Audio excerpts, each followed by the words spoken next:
নমস্কার সবাইকে বন্ধুরা, আজকে 5 জানুয়ারি 2025 ইংরেজি ত্রিপুরা দর্পণ পত্রিকায় উঠে আসা একটি বিশেষ গুরুত্বপূর্ণ হেডলাইনের বিস্তারিত আলোচনা কি দেওয়া হয়েছে সেটা এখন আমরা দেখব।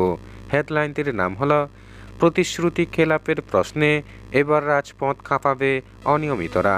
এখানে বলা হচ্ছে, আর ঘরে বসে দাবি জানানো নয়, রাস্তায় নেমেই কাচের ঘরে বসে যারা অনিয়মিত কর্মচারীদের বিরুদ্ধে সিদ্ধান্ত নিচ্ছে তাদের বোঝাতে হবে।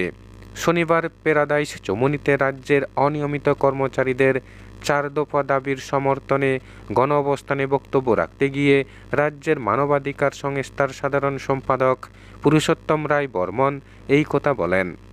সারা রাজ্য থেকে রাজ্যের অনিয়মিত কর্মচারীদের প্রতিনিধিরা শনিবার প্যারাডাইস চমুনিতে বিশাল সংখ্যায় উপস্থিত হয়েছিলেন। গণ অবস্থানের শেষ পর্যন্ত তারা ছিলেন।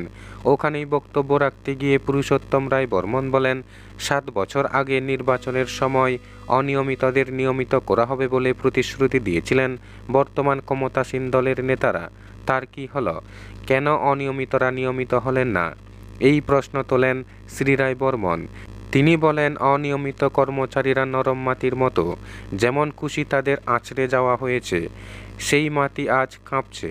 এই বঞ্চনা মানা হবে না। তিনি বলেন, দপ্তরগুলো চলছে অনিয়মিত কর্মীদের দিয়েই। আগের সরকারের সময়ে নিয়মিতকরণের একটি স্কিম চালু ছিল, সেই স্কিম অনুযায়ী নিয়মিতকরণ হতো।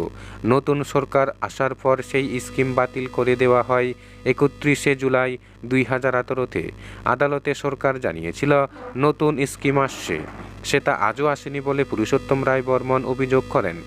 আসন্ন বিধানসভার অধিবেশন শুরু হবার আগে অনিয়মিত কর্মচারীদের পক্ষ থেকে 7 জন বিধায়কের কাছে মেমোরেন্ডাম পৌঁছে দেওয়া হবে।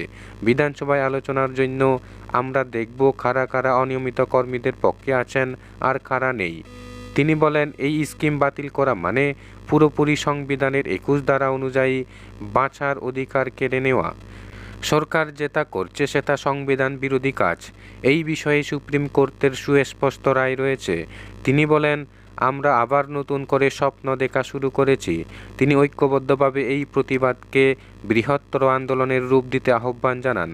সমাজকর্মী মৃন্ময় চক্রবর্তী বলেন, কাঁচের ঘরে বসে দিল মারার চেষ্টা করছে সরকার। রাস্তায় থেকেই এই অন্যায়ের জবাব দেবার আহ্বান জানান। সবার সভাপতি তরুণ চক্রবর্তী বলেন, আজকের গণ অবস্থান তীব্র লড়াইয়ের প্রস্তুতি নিয়ে শেষ হচ্ছে। তিনি বলেন, সরকারের মুখ্য সচিবের পক্ষ থেকে এই বিষয়ে আলোচনার জন্য ডাকা হয়েছে। বুঝতে পারছি নড়াচড়া শুরু হয়েছে। আমরা নিশ্চয়ই যাব আলোচনায়। তার আগে কর্মসমিতিতে আলোচনা করে নেব।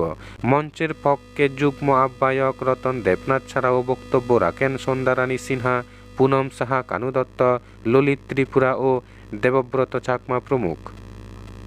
বন্ধুরা, খবর আপাতত এই পর্যন্ত। বন্ধুরা, ভিডিওটি ভালো লাগলে লাইক, শেয়ার, সাবস্ক্রাইব করে আমাদের সঙ্গে থাকুন। ধন্যবাদ সবাইকে ভিডিওটি দেখার জন্য।